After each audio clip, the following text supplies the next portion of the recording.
Dr. Corinne Allen, international author, lecturer, researcher, and practitioner in natural health, nutrition, and neurodevelopmental education for over 30 years, is an expert on how to affect brain health, learning, and behavior problems without using drugs. She's a recognized healthcare leader for her natural and practical approach to health regarding natural and alternative methods of stimulating permanent changes in the brain for issues like ADD, autism, Asperger's, dyslexia, learning disabilities, academic and behavioral issues, and acute and chronic brain injuries. She has developed a brain program which facilitates the connection of neurological pathways for brain cells which have been injured, damaged, missing, or not properly working. Dr. Allen's brain research is applied in the Advanced Learning and Development Institute's brain programs. Through the Advanced Learning and Development Brain Camps, Dr. Allen's method of repairing the brain has helped many families find help, solutions, and hope for their brain problems. Now let's join Dr. Corinne Allen as she speaks on Your Brain on Water. And I appreciate all your interest in the brain. How many of you have personal friends or family who have brain issues on any spectrum? That we're not talking about autism, good. We see it everywhere. We now have 1 in 75 on the autism spectrum. Research shows that 7 out of 10 people actually have some kind of injury in the brain from birth. And we see statistics that now say 1 in 10 have brain injury on some level. And I think if anybody is a teacher or a worker in the public school system, you understand and know that we have a very serious problem. And it becomes very, very serious when that problem comes into your own family and into your own home, right? And it's what do we do about it? And what can we do about it within our financial means? Because these things can break the budget. So we're going to give you some exciting things tonight about how you can share this with others and use it more effectively for yourselves. I've been in the natural health field for over 30 years. And I'm going to tell on myself a bit tonight because, you know, a lot of us in the field think we've learned a lot, and we have, and we know a lot, and we do, but we never know enough. And I told people to use the wrong kind of water for a lot of years. And one of, you know, the things that when I found good water, the best water, I immediately grabbed onto it because I'd been teaching people about pH and acid alkaline, and we tried all the products that we could think of to get that to work for them, and of course the diets, and nothing worked like what we're going to show you tonight. And because we have a brain center where we work with brain injuries and actually do a 2-week intense program to help the brain to circuit its pathways and do them permanently, water is a very core part of that issue. So we're just going to talk about the full spectrum of brain issues tonight and how the water, the very special water that we're going to talk about tonight, is going to help them. Your brain on water. You know that water is the very most important ingredient in your health. How many of you believe that? Now, I believed that 30 years ago, but I didn't practice it. And I didn't have a way to give people the best avenue to get that water into them. It's the one big secret that is being missed. Water is essential to superior health and wellness. And we're particularly concentrating on the brain because that is the part today that is exponentially out of control. Now, the composition of water, we have water in the body, we have it in the brain. 80% of your brain is water. How come nobody talks about water in your brain? How come nobody says, take this for your problem? They say, take this pill or take this nutrient, and we forget about water. Our purpose tonight is to show you how the first and the foremost thing that we want to do is we want to do water, but the right kind of water, because folks, we're going to show you that if you do the wrong kind of water, you're really wasting your effort. Now, the body is 75% water, and in that you have your bones, they need water. Your kidneys, look how high your kidneys are, 82%. No wonder people get kidney infections and kidney problems, because they cannot flush those kidneys if you don't have them filled with 82% water. And your muscles need 75. How many of you get muscle aches and pains? And there's not enough water flushing the toxins out. And then the blood, look at that, 90%. Is it any wonder why people that drink coffee and sodas and very little water get hardening of the arteries, and we have such a high amount of people in our population today that are on cholesterol medications, and heart disease is the #1 killer? It's because 90% of the blood is water. Your brain on water. Your brain is the missing link in the health of your brain. It's the essence of life. It has the electromagnetic current that fuels our cells. It's the resonance field. It's all electrical through which the cells communicate. So if you want transfer of DNA, you've got to have the proper water. It's the conduit and the transmission of the vibrational information. The water transports, it stabilizes, it signals, it lubricates, and it structures. It does almost everything. And without it, you can't have brain neurotransmissions that are working properly. How does the body use the water? It uses it to produce hydroelectric energy, especially in the brain. How many of you have ever seen a hydroelectric water in the home?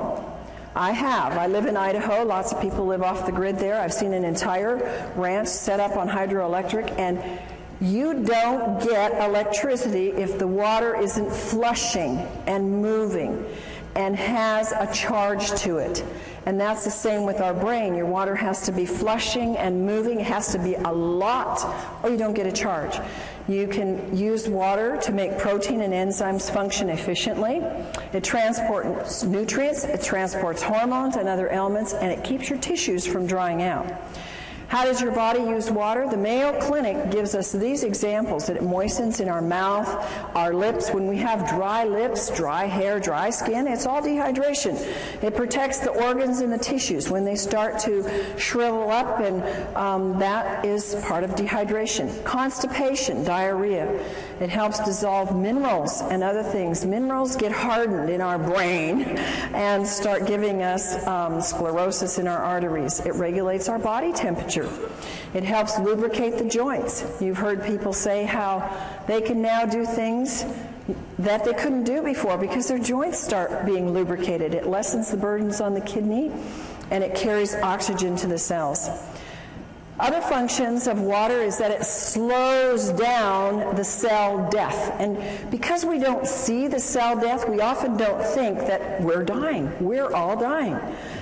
But we can slow that process down. It lubricates and it cushions. The water flushes out the toxins and poisons, and it helps produce digestive enzymes.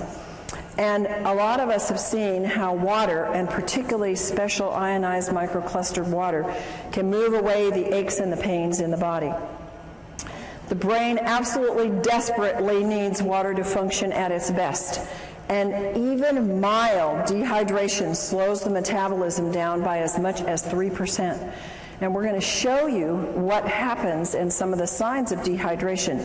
One of the things that people don't realize is, how does water get lost? In my life, that was not part of my coursework to study to become a natural health practitioner. We never had a course on water. It was like, at the end of the sentence, it was drink lots of water.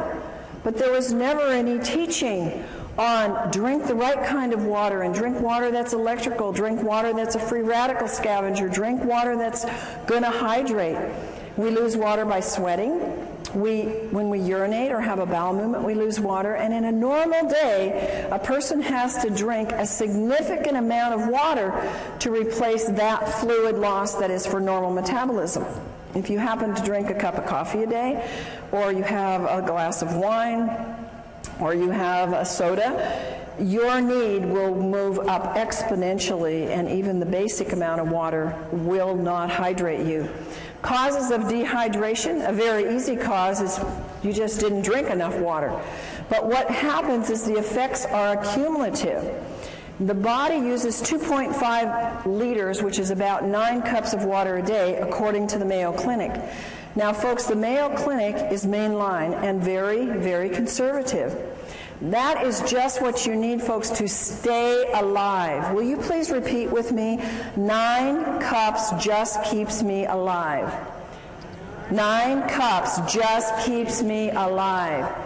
So when you hear these things that say 8 glasses of water, 9 cups of water, whatever, it isn't even enough, according to the Mayo Clinic, to keep your bodily metabolism and bodily processes hydrated in the least amount. More causes of cellular dehydration if you have any kind of work. Now, strenuous activities can be mental or it can be stress. How many of you have stressful jobs? Most people do or have stress somewhere in their life. Maybe I should have said, how many of you have stressful kids or grandkids? Maybe that's what your trigger is to more answers. Okay, so if you eat foods that are little in fruits and vegetables, they're dried foods. They take a lot of water to digest. And acid, it's like you didn't drink at all, because acid consumption of water, and how many of us have been diligent about getting purified water?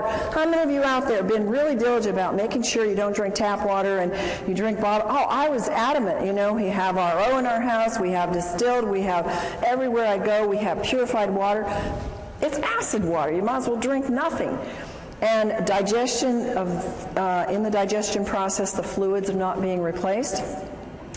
Thirst is the last thing. And you know, I can remember saying to clients, you need to drink more water, and they would say to me, but I'm not thirsty. And I really didn't have a good comeback other than, you need to drink more water. But I sure do now, and you will too. Dehydration occurs when there's more water leaving the body than is being taken in. And the body is dynamic. It's moving all the time, and it's always changing. And this is especially true with the water levels in the body. How many of you notice now that your body craves water? I've noticed since I've gotten on microclustered water, I can tell my body is like listening now. It's like it's woken up all the receptors, and it like says, I need more water. And before, I never was thirsty, and I would forget to drink. So your water routinely needs to be replaced. So we lose it in all of these examples, which we're going to now show you. How many of you are not aging? Oh, we got some. Well, I tell you, after I hit about 45, I started to feel it. And after I hit 50, I started to feel it more. And then the next decade, I felt it more. And I am so thankful to God that He brought into my life and into the United States, because literally this was not available to us many, many years ago, that now I have a tool before I'm 100 to start really challenging my aging process. And you see, aging causes a decreased thirst. It just goes away. And you see many, many older people who say, drinking? And you look, my folks are 93 and 90. They live in a retirement home. Nobody drinks water there. It's like water purifiers. It's like foreign. And they're all suffering, too. They're not in very good health. Another thing that we sometimes don't want to hear, don't want to see, is that alcohol causes dehydration. Well, if you're going to drink, then at least be aware you need to drink a whole lot more of the right kind of water to deal with that dehydration it causes. Now, there are special circumstances that cause dehydration, and one of them is burns.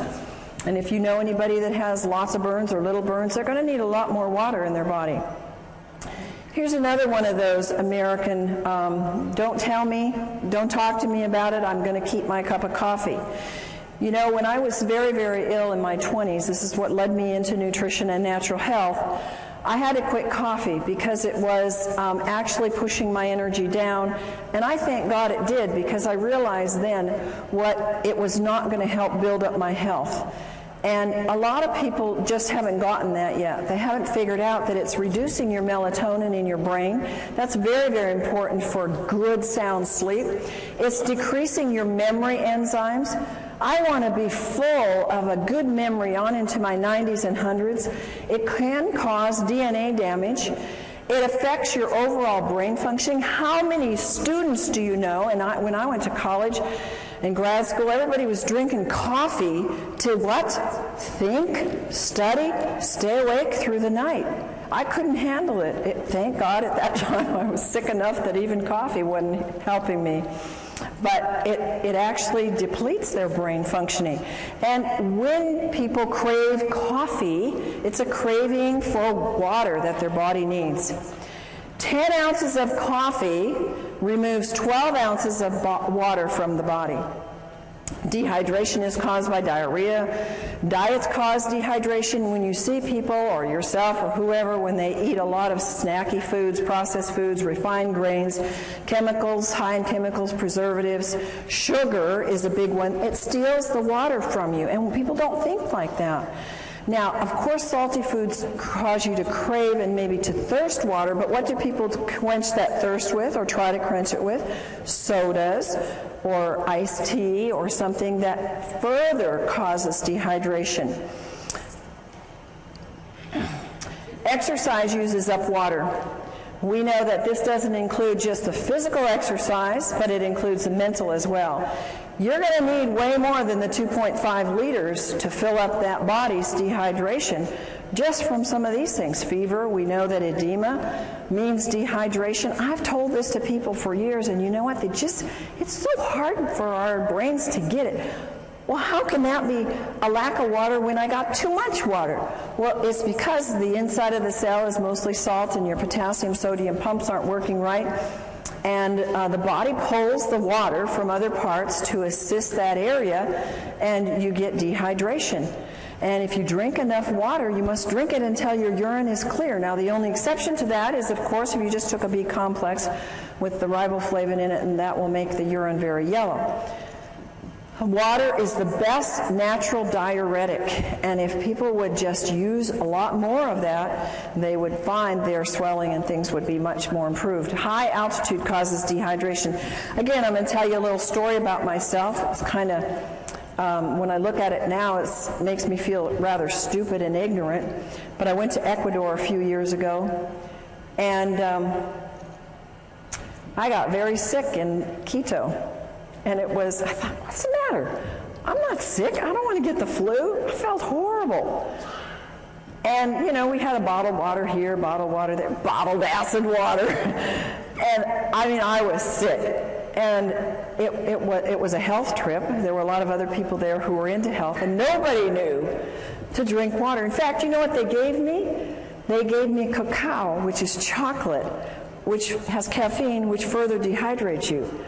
I didn't know any better. I was so desperate, so I took it. But now, if I go back there or any high elevation, I'm going to know you drink a lot of the right kind of water and really hydrate yourself well.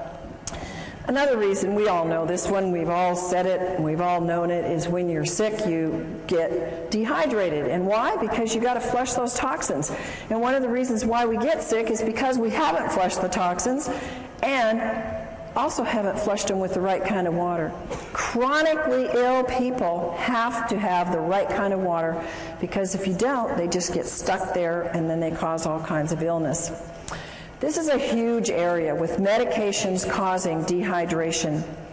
If you will look in the medicine on the internet or anywhere where they talk about the side effects of drugs, look at what they say for diuretics and antihistamines and blood pressure medication and psychiatric drugs. You will be shocked at the list of symptoms that are all what I'm telling you: vomiting, diarrhea, excessive thirst, swelling. All of these kinds of things that are produced by the drug are because they're producing in you dehydration. And one of my passions is that people who are on psychiatric drugs are getting drained dry in the brain. It's like sucking the water out of the brain, because these drugs are just pulling the water that is needed for these neurotransmissions to happen. Another one of my passions is the babies that are coming into the world, because we now have a plethora of brain-injured children and children who can't function. I got an email today from a friend who said, "Oh, thanks so much for the work you're doing. And she said, it's almost every day that I get a mom coming up to me and they're all saying, what do we do for our kids? They all have brain issues. They all have ADD. They can't think. They can't concentrate. They can't behave. What do we do? And morning sickness is because of severe dehydration. Oh, I would give anything to have known this 30 years ago, 20 years ago when I had my children, because I had serious morning sickness. I mean, I was sick. And anybody that's a mom that knows that will remember those days. I didn't ever drink water. The thing that saved me is that I took a ton of pills for my pregnancy, and it took me a lot of water to get those pills down. And I'm sure that that's the only reason why my kids are as good as they are. Histamines rise during pregnancy, so you can have, it's absolutely a need for more water. And the amount of hydration that the fetus gets will determine its future in its structure and its function. Did you know that? Now, I want to make something clear to you that I am not giving you the research notations under these, because you will get them in the book that's forthcoming on Your Brain on Water. And they will all be documented, because it will take too much time for us to go through that here. But all of these things that I'm telling you are documented in the research.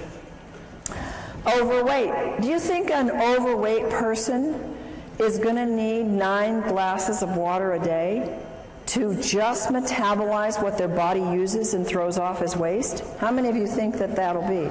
No. But I would say 99.9% of the overweight people do not drink enough water, and that's probably one of the reasons why they're tending to be overweight. It takes more water for a heavier person to complete their digestive and eliminative processes, and dehydration will slow the metabolic rate down. And also, on the other hand, the right kind of water will speed up the metabolism. Water moves the fat deposits, but I must tell you it must be negative ionized water, not positive charged water. In overweight, people get confused with hunger and thirst. Instead of going for water, they go for food, and so that creates more of an imbalance. And ionized water provides the energetic equivalent of food. Now, understand what that's saying.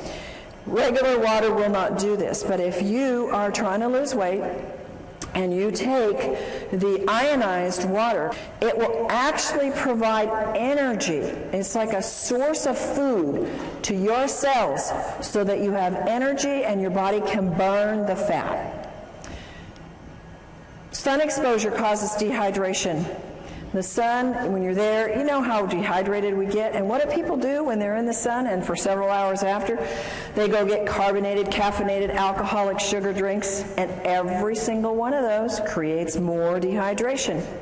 Of course, sweating creates more dehydration. My son is a great guy that works out. It's a water you can drink while you're working out, and you don't get that slush in your stomach, and you don't feel an upset stomach from it. Stress causes dehydration. I look at the hours I used to work. I still work them, but I used to work them without drinking water. Now I have large glasses of water beside me all day long. And I would think, oh, I'll drink later. Oh, I know I need to drink. And my day would just go push, push, push, push, push all day long. And I didn't do my body too good of good. And, you know, I've had to undo some of those things. But again, it was like I wasn't making the connections. And I believe I wasn't making the connections because I was so dehydrated my brain couldn't put it together. And I didn't have anybody come and tell me that there really was a water. I had lots of people come with alkaline water and these machines out there, and I'd been checking them out for 20 years. And I said, these don't work. They're not doing one thing for you. Why should I spend $1,000, $2,000? Why should I spend anything on them? I don't want to give my clients this kind of water. So I knew, because I was always testing them, that what I was seeing on the market really wasn't working. Stress will use up hormones. It will use up neurotransmitters, making them work harder. It will use up your vital resources, and you have to have water to keep them functioning. Now, we all know that too much salt isn't good, and using the wrong kind of salt is bad for your body because it will grab water and dehydrate you. But using too much salt, especially on salty foods, because that's the wrong kind of salt, folks. They don't put sea salt on those things. We're going to tell you in a few minutes the right kind of salt to use and how to use salt to help your hydration. Of course, vomiting can cause dehydration. So when you see those information on any drugs or anywhere where it says causes vomiting, you know that it's possible it can cause dehydration. What are the dangers of dehydration?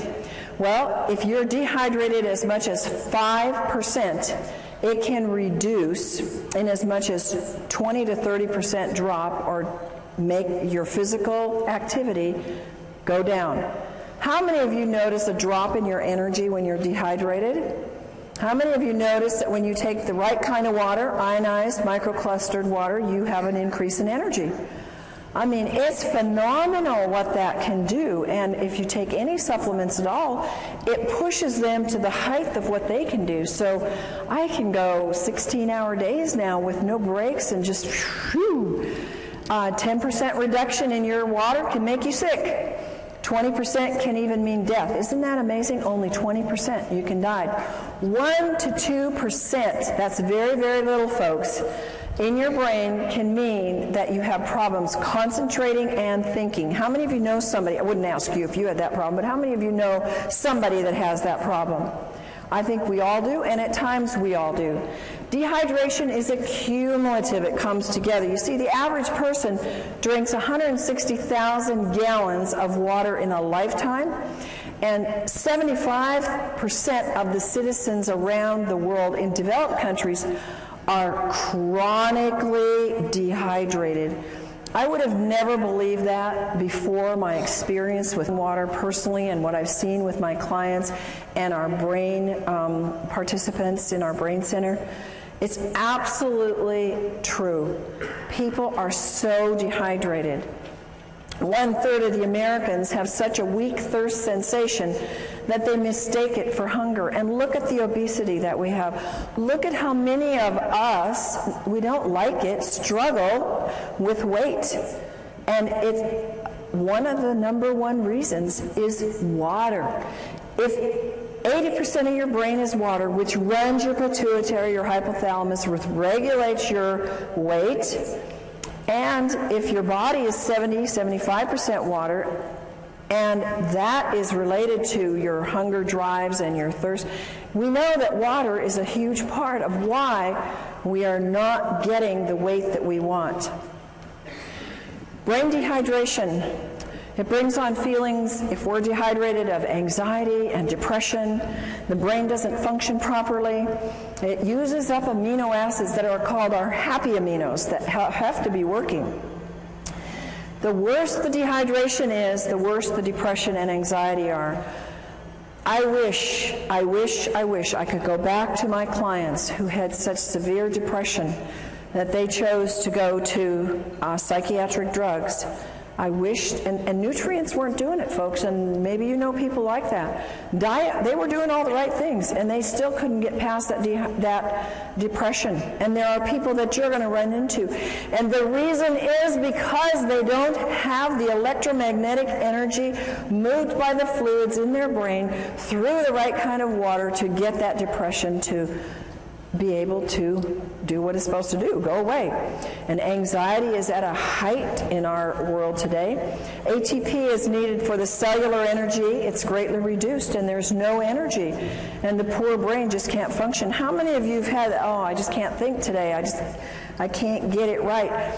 You ever gone into a room to get something? What did I come in here for? We've all done it. And the only thing is, it gets worse after you get 50 and 60 and 70, doesn't it? And so that's your trigger. Boy, I'm not drinking enough. I got to get back and get my water, but get the right kind of water. What are the side effects of brain dehydration? One of the side effects is your body starts to use up the antioxidants because of its great need to get rid of body toxins. What is one of the biggest things on the market today? Antioxidants. It's millions of dollars are being spent on antioxidants because they're being used up because of a lack of water. Brain aminos are used up to make up for this lack of water. Tryptophan and tyrosine are amino acids that are mood stabilizers. Their deficiency makes us feel anxious and depressed. Dehydration and mental functioning. Folks, part of my passion is to help you, to give you a tool to get to teachers, to get into schools, to get into our public facilities where our children are being, they're being labeled, they're being given drugs because they cannot have a good memory, they have a fuzzy memory, they can't remember math, and they can't focus. It's loaded in the schools today. And if they had the proper water, this would probably dissipate very quickly. Dehydration lowers the psychomotor processing speed, the memory, the concentration, and fatigue. How many kids and families do you know they come home and they have no energy left? They can't do anything. They want to sleep till noon on the weekends. They can't think through their school to get it done quickly. It's epidemic, folks. It affects their cognitive ability. It impacts their physical performance and their motor skills. So you are the tool. You are the conduit.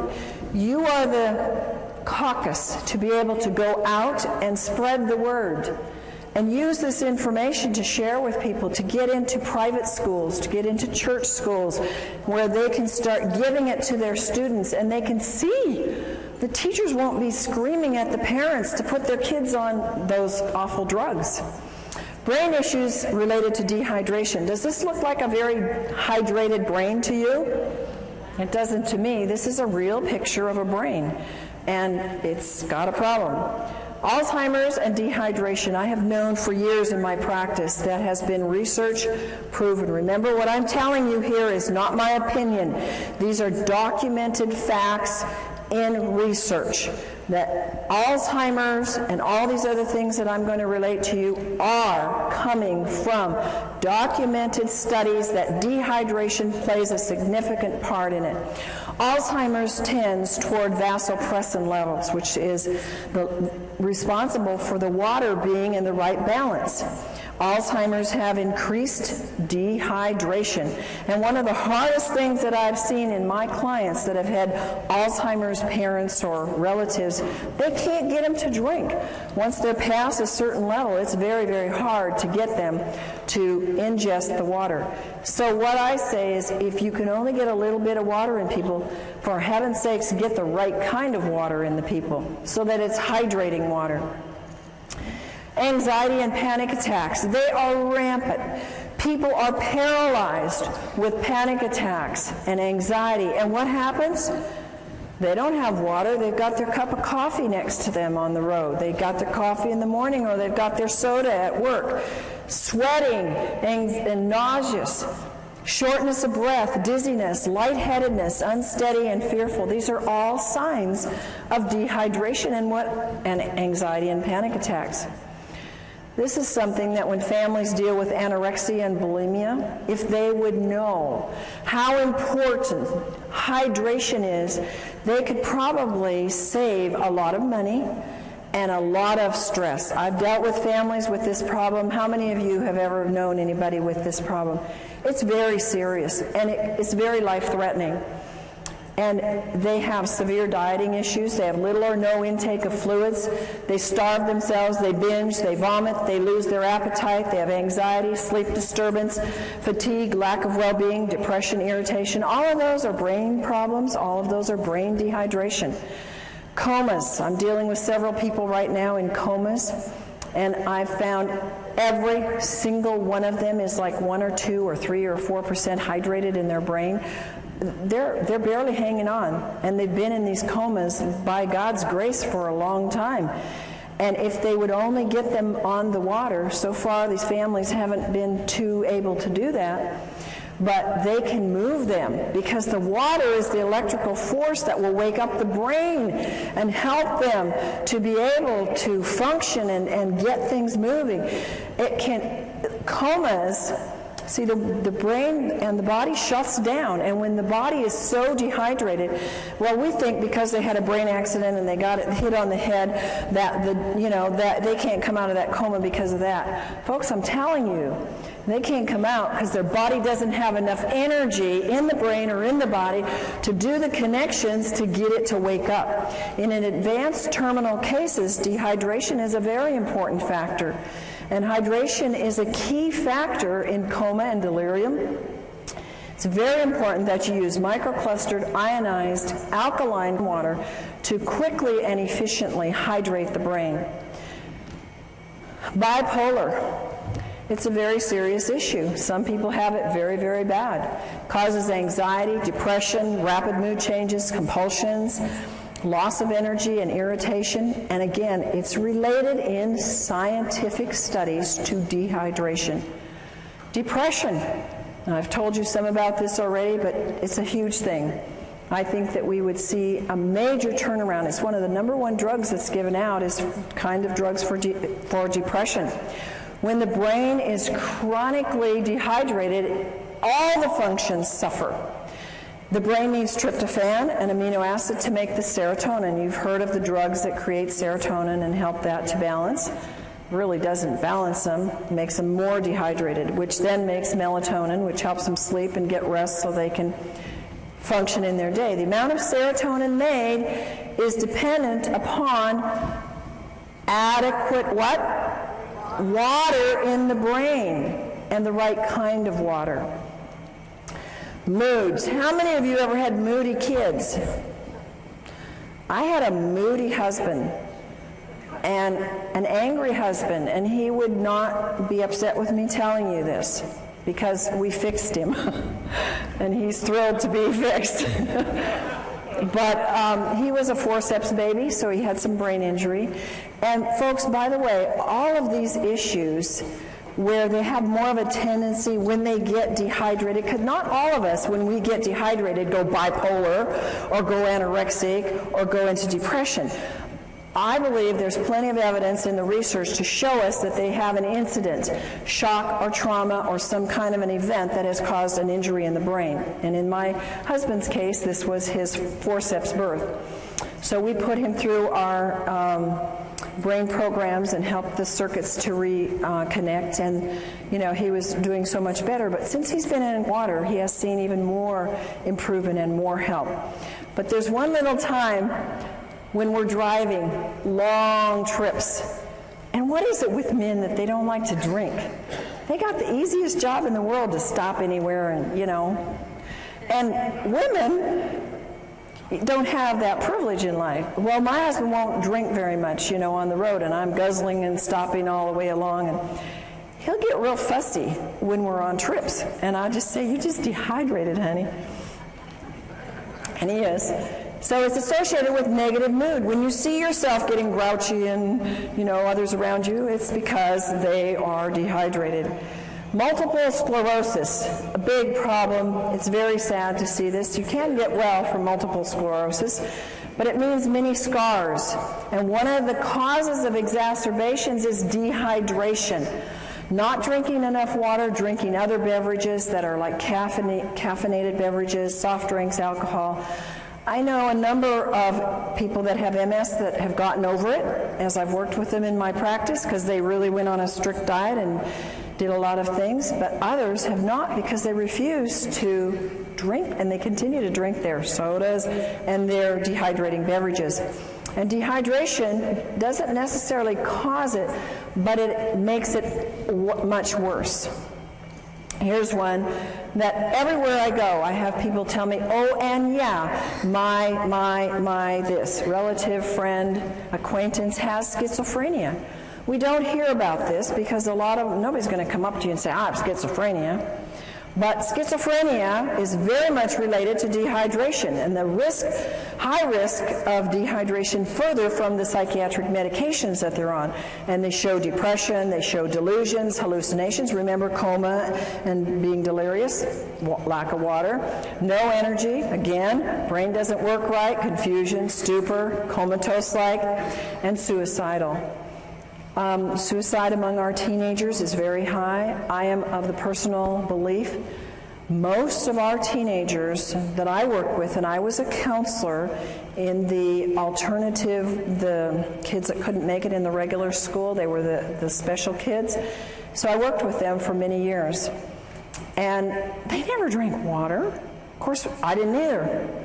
But they had more problems, more traumas, more things that were pushing it. And a lot of these kids get suicidal. Seizures and dehydration. One of the most incredible things that I have witnessed in our brain camps is that the kids that come, they come, some of them, not all, several in spectrums on the autistic spectrum or others, they have seizures. They're on heavy medication. Some of them have shunts or things put into their brain to control the seizures. They get there and they don't have any more seizures, and I'm going, I think there must be a connection here. We're putting them on a lot of water, and they choose to work with their own doctors to get off the meds, and we're seeing maybe one seizure the whole 2 weeks is pretty much what we see when they've been having them every day. Pretty amazing when you see that, and pretty much documented by research that says dehydration is a trigger for a seizure, and it can lead to coma and death. And tics is a disorder that can be related to dehydration. Now, how many for Tourette's and these kind of things ever say it's dehydration? But folks, this is a common, not very common, but it's common enough amongst some in the population, and it's not a very fun thing for people to have. And the research says dehydration is a factor, and a very big factor. Strokes and heart attacks related to dehydration. You've heard of people being out on the basketball court and you know they're sweating and they're working hard and they go off the court and they drop over dead. You heard of that? We've all heard of that. It's dehydration. They were probably drinking something, of those special drinks that they, that the people called gators drink, And when we don't have enough water, remember our blood needs 80% water. It's a flowing river through us. It builds cholesterol, which causes strokes and causes clogged arteries. And when we take the drugs for that, we get further dehydrated. And when there's insufficient water washing in and washing out, the membranes seal off. So further water is lost. And when the dehydration, the blood gets thicker. Why do people have bypass surgeries? Why do people have events of heart attacks? Because they're dehydrated. What a simple solution, guys.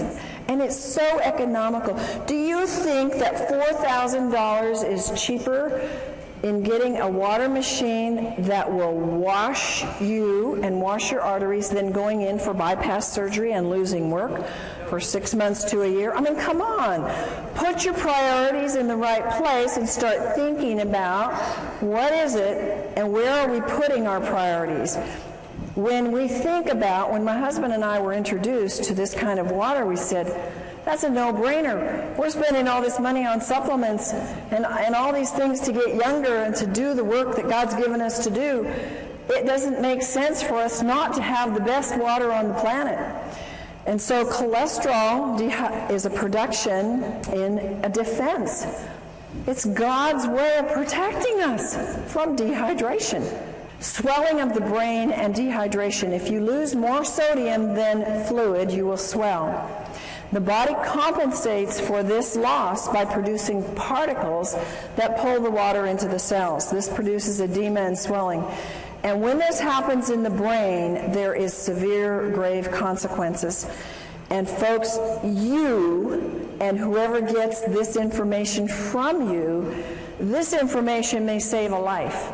Because when somebody has a car accident or an injury to the head, the number one thing that can cause more brain injury is the swelling. And if you cannot stop that swelling, you will have so much more brain injury and in many cases death. So remember that little piece here. There are little life nuggets here that can save many lives if you pick them up. Brain dehydration, histamines, and brain allergies. ever thought that allergies were related to dehydration? Oh my goodness, when I was 16, I started this thing called allergies, and so my parents took me down to the doctor and I got all these tests, those miserable tests, and then I had to for years get these crazy shots of these antigens, and I thought, these aren't doing anything, I still have allergies. And, you know, I started moving into nutrition, and that helped, changing my diet, and I think just getting more fruits and vegetables, getting the water from that, getting more minerals. And I eventually got rid of the allergies, but what I could have saved myself in money and time and lost things in life. I had headaches for probably 7 years every day of my life. It was allergies. It was toxicity. I never drank water. I didn't even drink regular acid water. I didn't drink anything because I was not educated. And we need to be educated and to educate others about how important brain allergies are a very key factor for people. In fact, a very high number of people have allergens that get into the system, and because they don't have enough water, they affect you in having anger, anxiety, behavior disorders, compulsions and ritualistic behaviors, confusion, concentration problems, depression, mood disorders, nervousness, schizophrenia, and speech disorders. A lot of times we don't even relate these. They are allergies. When the histamine is too high, your allergies are raging, and they are related to the brain. High histamines are, what's the thing on the market? Antihistamines. Because they know you've got to bring that histamine level down, or you're going to be miserable. If you have a brain allergy or if you have a body allergy, it's an indication of dehydration. Chronic dehydration can cause histamine to become excessively active. Supplying the body with water, and again the right water, will cause a disappearance of the high levels of histamine. And water, now folks, this is science, this is studied. Science has told us that water, even regular water, will reduce histamine amounts. But think of how much exponentially you can raise the bar if you have microclustered ionic alkaline water, because it inhibits the histamines even more and their production and acts like an antihistamine. It's fantastic. Science has documented a lot of things for the brain, and histamines is one of the things they know. They've done the studies. Brain issues are linked to the histamine levels being way too high. Abnormal fears, aggressiveness, autism, bipolar, compulsive behavior, compulsivity, and rituals, crying easily, depression, hyperactivity, obsession about sex, overstimulation, racing brains, schizophrenia, suicide thoughts, and others. See how many of these are coming at us from different levels. Many of these things you've heard just a few minutes ago about dehydration. Now you're hearing it about histamines, that they have high histamine levels being caused by the dehydration. Signs of high histamines are caused by brain allergies, agitation, aggressive behavior, anxiety, autism, depression, fatigue, irritability, learning problems, moodiness, psychotic issues, slowed thought processes. And do you know that most common in the world of allergens is dairy and gluten? One of the things we do in our brain camp is we do a gluten-free, dairy-free diet, teach people how to do wonderful recipes without gluten and without dairy, because they are such high triggers for the brain to go into some of these things. Water is a natural antihistamine. Research shows that water is known to reduce histamines. One of the greatest researchers, and I recommend you Google him and look up his works because he has a lot of great books on water. He's done fabulous research and is responsible for giving us a lot of good information about what water does. Batman Helge is an MD, and he says that water inhibits histamine production as well as its excess release. And he's the one that found in his research that water by itself had the strong antihistamine properties. Allergies are in epidemic proportions. I used to think in my practice, every single person that came in, now granted they came in because they were sick and they had issues, I wasn't dealing with a healthy population, but that everybody had allergies. But research says that 2 in every 10 now suffer from allergies. And the young are developing nervous system problems, and their nervous systems are particularly vulnerable to any allergic or toxic overloads. Allergies lead to behavioral disorders such as hyperactivity, learning disabilities, etc. At least 1 in 10 child may react adversely to some common foods or additives. Dehydration produces more histamines. Histamines are produced exponentially when the body becomes more and more dehydrated. Your brain's health depends upon 3 main factors, and I want you to memorize these. Write them down. You got to drink water. You got to drink enough water. And you got to drink the right kind of water. So when we say drink water, right now we need to be saying you need to be drinking water that hydrates the body. And what is that water that hydrates the body of the brain? Microclustered ionized alkaline water. Water recommendations, and these are only guidelines because I find that I need sometimes a lot more water than this. The minimum intake for children and adults is 1/2 your weight in ounces. Think about this, folks. How many of our school children even drink 2 glasses of water a day? Very few. And parents say, well, here's your Coke, here's your milk, here's your, your health drink, whatever those are on the market today. Here, you need some energy, take this.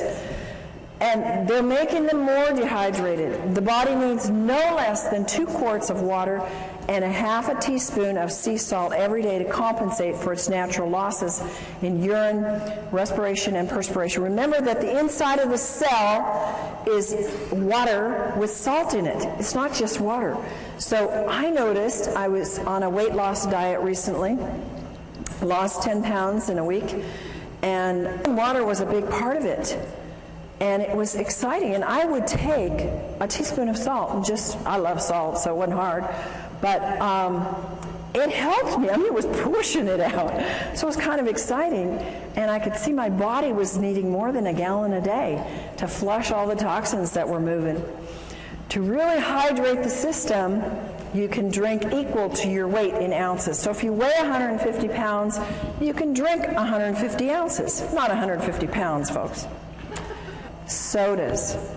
How many of you are hooked on sodas? No, in the past we're hooked on sodas. Yeah. And did you know it? No. Nobody ever taught you that. Like, they taste good. And I need a refreshment, and I just ran, or I just had a stressful day. Oh, give me a drink. Or what do we do for people to be kind of hospitable? We give them drinks, right? And we have a whole assortment of things that are all dehydrating and all acid. If you substitute milk, juice, sodas, tea, coffee, alcohol, you have to drink even more alkaline water.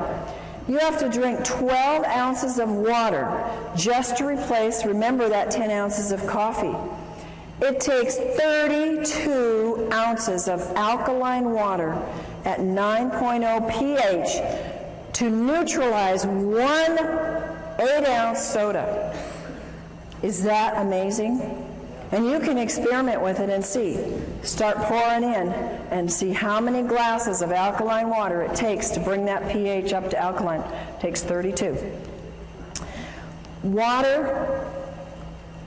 Dehydration is caused by water not absorbing well. Water has to be microclustered, ionized, and alkaline to have the proper hydration to cells. And again, to the average person, it's like, I don't even know what dehydration is. Well, now you can give them this information and let them see. They're going to all identify. How many of you have identified with some of these symptoms we've talked about tonight? And so the average person is going to get it. They're going to know, oh, I am dehydrated. I do need water, and I have not been educated about water.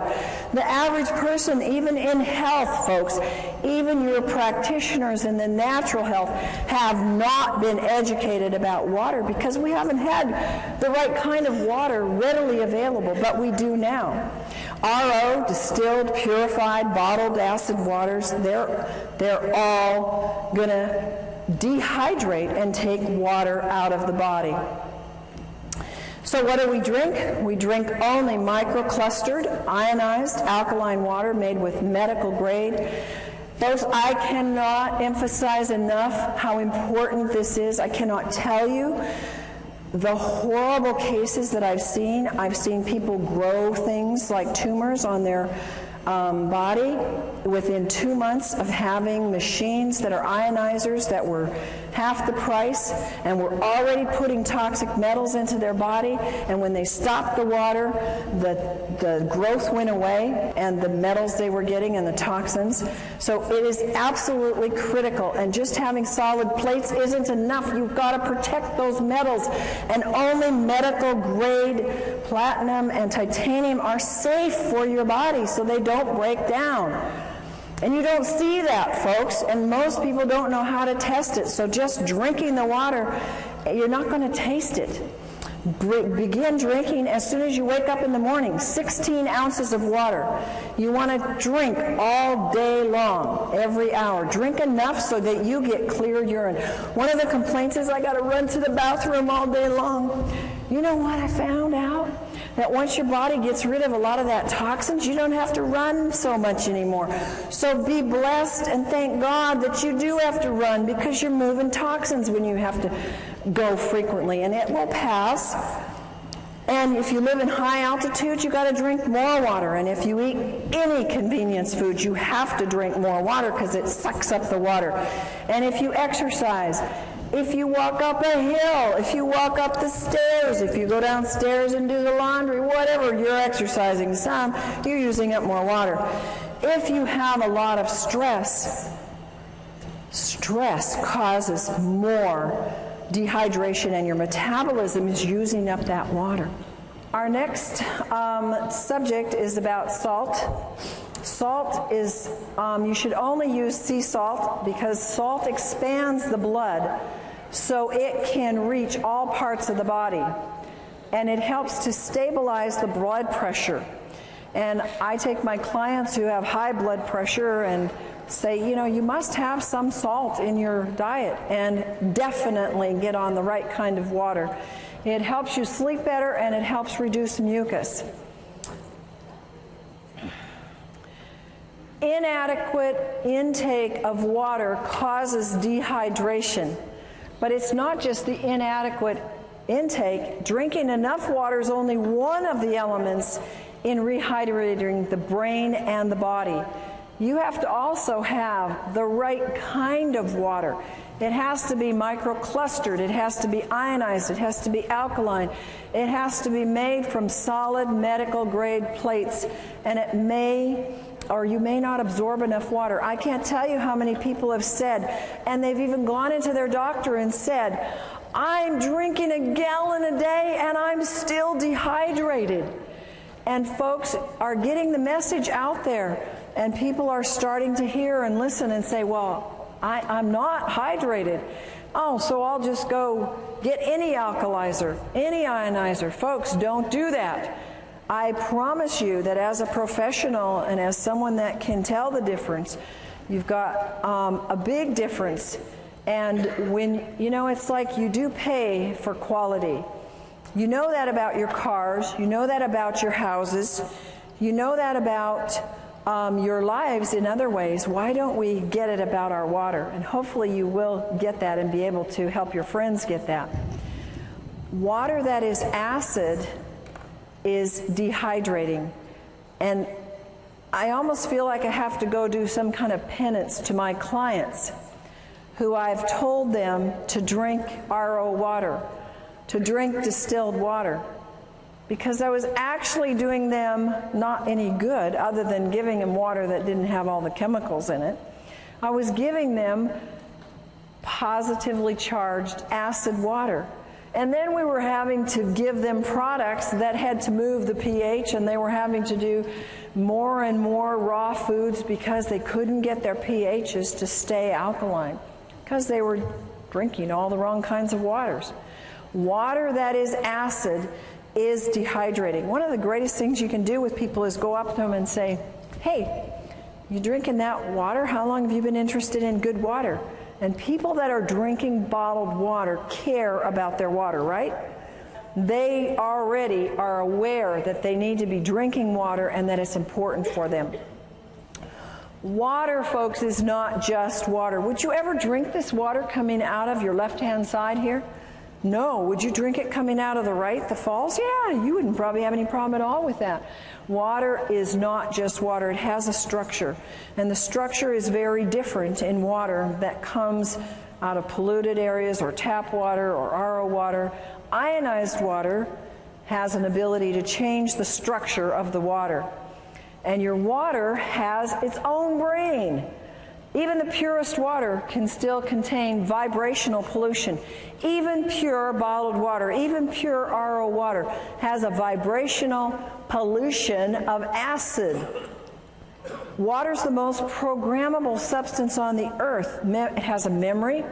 It'll actually contain the energetic signatures of whatever is placed in it. And it stores and transfers this information within the body. This is why we can now replicate that water that is like the hexagonal water coming out of the high mountain areas in the Hunza area and in other areas that are mountain areas known for longevity.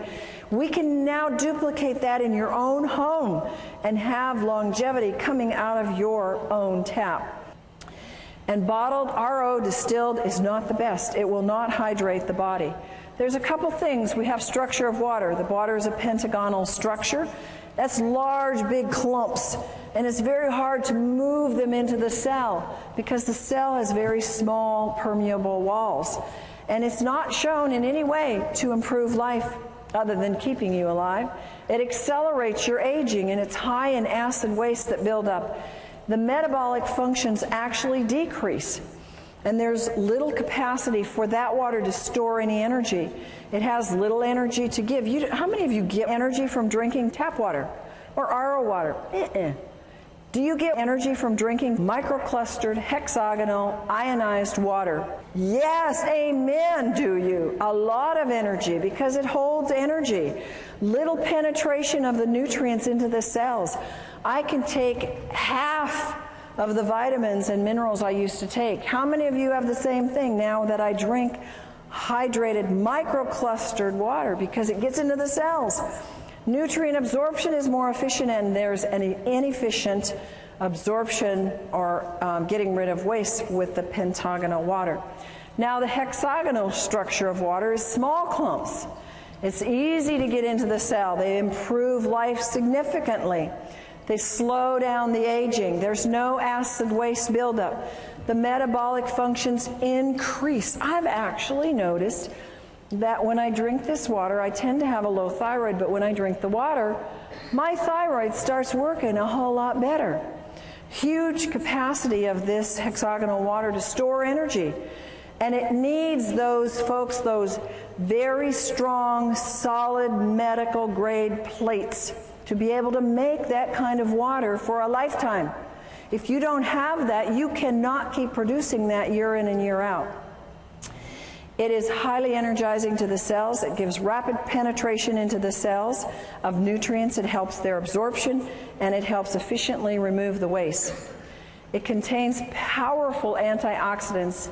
We call this microclustered, hexagonal, ionized water. And it has the negative hydrogen ion called the hydroxyl ion.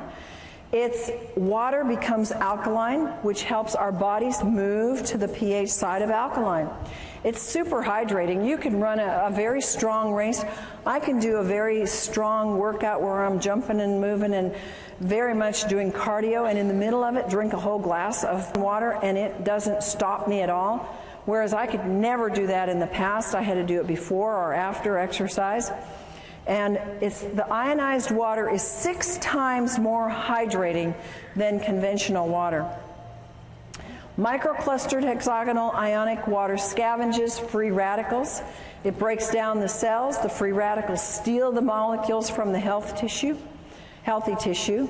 They create unstable or mutated cells. How do you think we get cancer, folks? Those are unhealthy, mutated cells. And free radicals are responsible for all disease. People come up to me and say, well, does it help this? Does it help this? Does it help this? Is it a degenerative disease? Meaning, did it happen by an accident? Did they get a hit on the head and it happened one day, it was there, and the day before it wasn't there, and the next day it was there? That's not a degenerative disease. A degenerative disease comes on slowly. And almost all the problems that we have today, of which we have myriads of names for, are degenerative, and the water is what is responsible, number one, for moving those free radicals out of the body, which are causing those things. Only the large solid plates hold the energy structure in the water to get into the cells. I had somebody tell me how they did an actual research study. They bought 4 or 5 of these other machines that have slotted plates, have mesh plates, and even some other kinds of plates, but they were not the high-grade medical solid plates. True to the research on hexagonal water, that if it's true hexagonal water, and if it's done properly with the proper electricity, the proper amount of square inches, enough on the plates to get the water split, it will hold, and that water held every single time way more than every single one of these other types of machines. And you can see the difference in the sizes. So the structure is important, and if it doesn't hold that structure long enough to get in your body or to stay in your body until it finishes its work, folks, it doesn't matter what it registers on the meter. If it can't hold it longer than more than a few hours, and many hours, it's worthless. Microclustered hexagonal water and calcium. A lot of people know that calcium is very, very, very important. And the water actually helps you get your calcium and keep it in your cells. Hexagonal water will help you retain calcium. We start to lose calcium a lot under stress and under just life and exercise and just moving through the day. Mental and physical signs of calcium deficiency, they're rampant. Nervous tension, inability to relax, can't sleep at night, fatigue, not in proportion to the amount of work you do, restlessness, irritability, quick-tempered, insomnia, spastic colon, tooth decay, bone loss, mental depression, muscle spasms, PNS, PMS, menstrual cramps, and menopausal symptoms, all calcium deficiency. So you're losing calcium, you're either not getting enough, but when you start on the proper water, it starts to stay in your body and you actually produce a better use of your calcium. Free radicals, you can see 2 molecules here and the one stealing from the other because it's positively charged and it goes after the negative. It oxidizes and breaks down cells. The brain can't perform well when there's too many free radicals. Nearly all diseases, and we're talking about brain diseases as well as body diseases that are linked to free radicals, they are actually produced from childhood, and I think that what we're seeing today is children very young are producing these free radicals because they are having, at very young ages in our 20s and 30s, not children anymore, but they develop these years before because they're high free radical production very early in life. Aging increases the production of free radicals. And we cannot keep up with this excess. There's no way. How many of us are actually getting younger every year? We're trying, but it's a battle, isn't it? And some of us are gonna make it, but it's a constant battle to get past those free radicals because we're getting hit with them everywhere. Feed the brain the most important antioxidant. It's water. Water is used as an antioxidant, is more efficient and more economical than pills or juices. You can do the math. If you spend $100, $200, $300 a month, which is not unreasonable, a lot of people are doing this for antioxidants either in the form of juice or pills a month. You multiply that times 10, times 12, you've got easily $4,000 a year. And it's gone. And you only got it for you. Think about the economy of having one product that you can spend $4,000 on, and it can feed the neighborhood free radical scavenging nutrients. It's pretty much a no-brainer. It eradicates free radicals. The water can flood the brain all day long with free radical scavengers. And see, it's not enough. I take free radical scavengers. It wasn't enough. If I didn't have the water, it wasn't doing enough good. You've got to have what nature determined to be the first priority, and that's the proper kind of water. We want to retard the aging and renew the brain at the cellular level. Free radical and brain problems. These are all, again, scientifically documented that free radicals are an important part of the problem in aging brains, ALS, in Alzheimer's, in anxiety, in autism, bipolar, brain edema, brain infections, brain allergies, depression, hyperactivity, obsessive compulsive, Parkinson's, schizophrenia, seizures, sleep apnea, stress, strokes, and toxic metal accumulation and traumatic brain injury. All of this is documented by scientific studies that says these are related to an excess of free radical formation in the body, in the brain.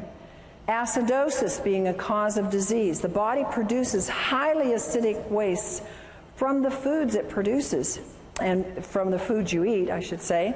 Acidosis is one of the main contributors leading to aging and various illnesses. Acid wastes, if you don't excrete them, what do? They circle around and around and around. They end up being aches and pains. They end up being a loss of function, a loss of your brain. It can accumulate in your arteries, blood vessels, clog them up. You can get stones. You can get anything and everything from these acid wastes. And they accumulate in cells that are deprived of oxygen and nutrients. Look on the left-hand side and you'll see the things that cause acidosis in terms of food. And anything basically that is not a fruit or vegetable is an easy way to remember. They're acid forming. And how many people have an 80-20% diet? Folks, that's 80% foods that are fruits and vegetables and 20% that are grains and other foods. Not too many people do that because it's hard to eat that way, and not too many people are that dedicated. So acidosis builds up from the foods that you eat. Acidosis induces, now again, science has shown that it induces brain damage, that acidosis can actually cause neuron death, and it causes a reduction in the glutathione production, which is the most powerful antioxidant that your liver produces on its own when given the right stimulus and nutrients. The pH potential of hydrogen measurement in the cells. You have your alkaline pH and you have your acid pH. The negative ions are on the alkaline side. You assist detoxification when you have alkalinity. And the body, when it's alkaline, it can absorb calcium and magnesium and sodium and potassium. The body is amply supplied with minerals. You're not always going to be deficient. And it's abundant in oxygen. When you have an acid, you have abundant energy. Then you have positive ions if you're on the acid side. They cause auto-intoxication. That means you poison yourself. And the body can't absorb the minerals. I've had people who say, but I take all these minerals. They're spending hundreds of dollars on minerals and they're not absorbing any because they're acid. And body uses up these key minerals in trying to neutralize acids. There's a lack of oxygen and there's little or no energy. How many people know that the #1 complaint is no energy? And when a product comes out that can give you more energy, people go for it, don't they? And what a simple thing to have, pouring out of your tap in your own home that can produce a life flow of energy, not just for you, but for your whole family and your whole neighborhood. ALS and acidosis. There's a Dr. Gansel who's done a good study and works with ALS. And he's reported in the Townsend newsletter that he believes ALS is caused by severe acidosis. This is a very damaging neurological disease, and most people don't live with it. Recommends the use of, look at this, water that sends low voltage electrical impulses into the water. Now the next one is autism. Autism, a lot of you have asked me about. It's rampant. The U.S. military claims now we have 1 in 75 are on the autism spectrum. A few years ago it was 1 in 50. It keeps going down the wrong direction. Symptoms of autism, according to research, are linked to acidosis. High amounts of acids are found in the blood of autistics. And the mitochondria damage in the autistics is linked to the acidosis. Bipolar is linked to acidosis. Children's problems, acidosis. If they're shy, there's been research found, fatigue, impaired concentration, unwillingness to eat, perverted appetite. I had kids like that, one in particular. They're tough to deal with. Acidosis. And you know what? They don't like to drink. A lot of these kids that have these problems, they don't want to drink. And they want their foods that they want, and mostly they're not fruits and vegetables that they want. They can be restless and poor sucking. These are acidosis symptoms in children. Then you have schizophrenia, can be related to acidosis. Dr. Steinfeld says the key problem in schizophrenia is acidosis, and his work verifies that it is a biological problem. Seizures and acidosis. We talked a little bit about this before in terms of dehydration, but research also says it's due to acidosis. And an acid pH can actually trigger the seizure that can then lead to brain damage. Stress and acidosis. If you're stressed out, mental stress causes acidosis. Autointoxication, when you are poisoning yourself because you didn't drink enough water to get the poisons out, your bowels aren't moving, you're not urinating enough, stresses the body, makes you acid. It increases your cortisol production. When you increase your cortisol production, you want it low. It causes you to gain weight in places you don't want it. Acid is increased in diabetics. In every single diabetic, they have an acid problem. And there are absolute miracles when you look at this work that has been done with this microclustered ionized alkaline water in the hospitals.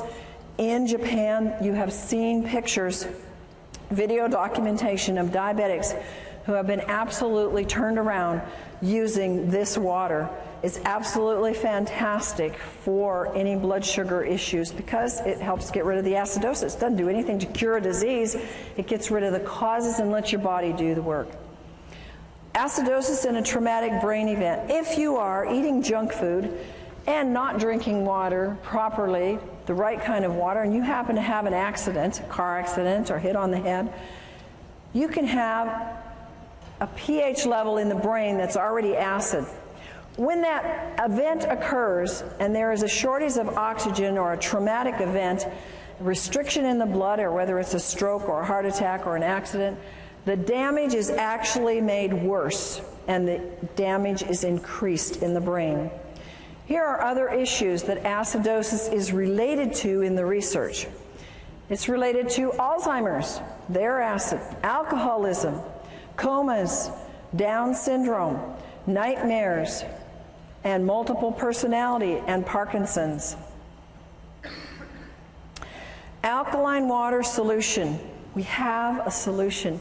It is so exciting for me to be able to share with people a solution because we have an epidemic of brain problems. Would you agree? How many times have we said, what is wrong with them? Yeah? And, you know, it might be us, but, you know, we think and we see that there's a lot of issues with people's brains. They're not thinking right. They're not reasoning right. They're not functioning. We have an easy solution. It's effective. It's economical. It increases your oxygen. We know that oxygen is important. How many of you know that cardiovascular exercise will increase your oxygen? How many of you do it every day? Good, some of you, but we don't do it enough, do we? And how about if you could oxygenate your brain every hour of the day by just drinking a glass of water? Is that amazing or what? Nothing else like it. It moves acids waste efficiently, and the most efficient, and it neutralizes the acid in the cells. Use common sense, folks. Don't assume that water is going to cure anything. The body will heal itself when it's given the proper nutrients. And folks, water is a nutrient. Talk to people like this. Water is the number one thing that we are missing in all of our health programs. And that's the number one nutrient. It's a nutrient. It's not a cure. It's not a pill. It's not a prescription. It's a God-given nutrient, and it's the number one nutrient. And the wonderful thing is that we can share it at such an inexpensive cost, literally. You know how much medical things cost? Have you ever had a medical event? You can put out how much? $4,000 in about 5 minutes? Anybody had that experience? I've had many times where I've seen people where they won't spend money on something that will help them prevent an event. They have the event, like go to the emergency, and they spent that 10 times over. So think about that. You know, you're not buying something to have in your home and to have for your family because it's something that you don't need. It's a necessity. I don't think any family should be without this because it is the number one most important thing. Water's not a drug. Water is needed in high amounts because of the laws of nature. Water helps everything else work better, everything in your body. And water needs to be the first line of help. You are the soldiers. You are the infantry. You are the first line of defense. You are the ones that must tell them. You must show them the way. You must teach them. I had to be taught. You had to be taught. How many of you knew this when you started? Somebody taught you, didn't they? Now you're being taught. Now you go tell and you share and tell them how to get water. And tell them that water is not just water, no matter how pure it is. That they need 3 things in all the water that they drink. And if they don't have it, they don't have the best water. They need factor number 1, strong antioxidants that fight free radicals. Number 2, they must have microclustered hexagonal water that hydrates and carries antioxidants and nutrients deep into the cell. And number 3, they must have water that has the increased ability to carry oxygen into the cells with high alkaline pH values. Now we're going to do a fun little demonstration for you here. And I have a volunteer who's going to come up and help me with this. And this is for you. I want you to be able to have a hands-on tool because people tend to show me that I'm dehydrated. Prove to me, oh, I'm not dehydrated. I'm going to give you a little test that everybody in the room can use, and you're going to go home and play with it tonight and play with it with your friends.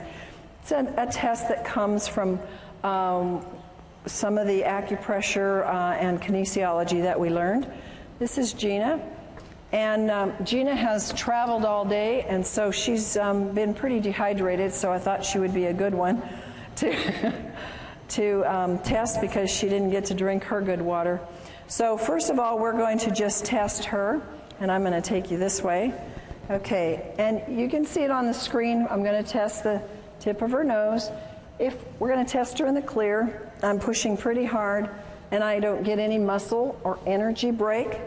And now we test the dehydration point, and I have no trouble breaking that because she's very dehydrated. So now we're going to try and find something. She goes to the store, she runs into the 7-Eleven, and she comes out with Smart Water. And she takes this, open it up, and let's take a swig. And you can actually take a swig of it, hold it in your mouth so it goes to the energy to the brain. Good. And unfortunately, you'll have to swallow it. No, not yet. Okay, now let's go back to our point. Did it hydrate? Not doing anything. The energy's not going anywhere. Okay, you swallow. You know what? I think I'll give you my glass so you can spit in it. I don't want you to have to drink all the soda. Well, the next ones, you won't want to drink these. All right, let's do some bottled water. So have a swig of RO. You can drink that because it won't kill you. Hold it in your mouth. Now, is this going to hydrate her? It's even weaker. All right, you can swallow that. Now, sometimes we think, oh, we're thirsty, let's go for some juice. All right, so you can swallow that too. Hold it in your mouth. Good old pasteurized juice. Did it hydrate that brain? Not even. Yeah, that's right. And Sprite. Okay, now, you can swallow that if you want. You can spit it out too. Okay, give me a swig, and you can put it on the table there. Okay, give me a strong, let's hear. Nothing. You want to spit it out? Swallow. You swallowed it. Okay. Now, this is good microclustered hexagonal ionized water. And let's put it in the mouth and see what we get there. Hold it in there. And is it going to hydrate or not? What's your vote? I can't even budge it. Now swallow. Thank you. You may have that. I have this. You may. You're going to need 34 of them. You see, you can do that with your friends now. And you can show them. We gave her water. We gave her smart water. And it didn't do anything for her brain. We gave her juice. And it didn't do anything for her brain. And so we need to have the ability to take and show people. So now I've given you a little trick to test for dehydration. You first test them in the clear, and then you hold the point on the nose, and then you can give them tap water, you can give them RO water, whatever's available, and then you want to hold the last, and you can have them put it in their mouth, because it'll go to the brain, and it will show you if it's hydrating the brain. And isn't that amazing? What could we do to our society if we could change the hydration of our brains, starting from our schools, from kindergarten up? Yes, we could change our society, literally, if we would hydrate our brains. Take control of your health. Your body requires a constant and a consistent supply of water. It is the most important compound you put in your body. How many of you believe that? I know you believed it before tonight, but how many of you now are emphatic about it? And no function or reaction in the body can take place without the presence of water. Do you realize how critical that is? If there's a function in your body that is not working, what is that telling you? You don't have enough water, because every function and every reaction in the body needs water. And that is our presentation for tonight.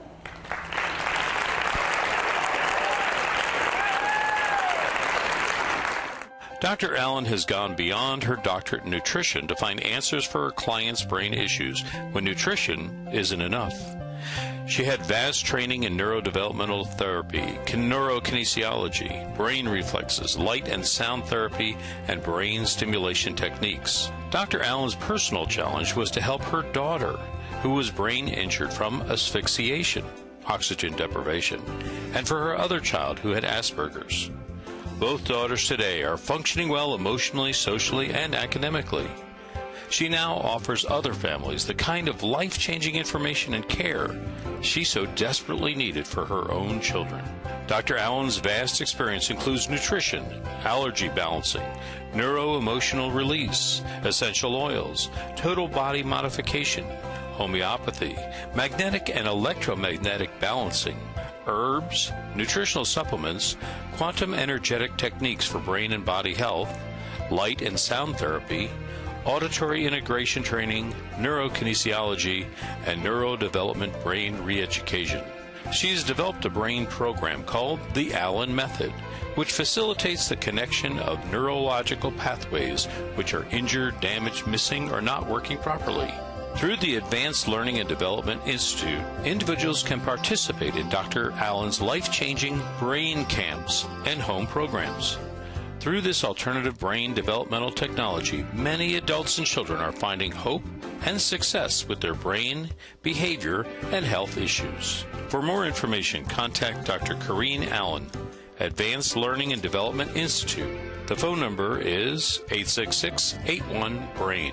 Our website is www.brainadvance.org or send us an email, brainadvance@gmail.com.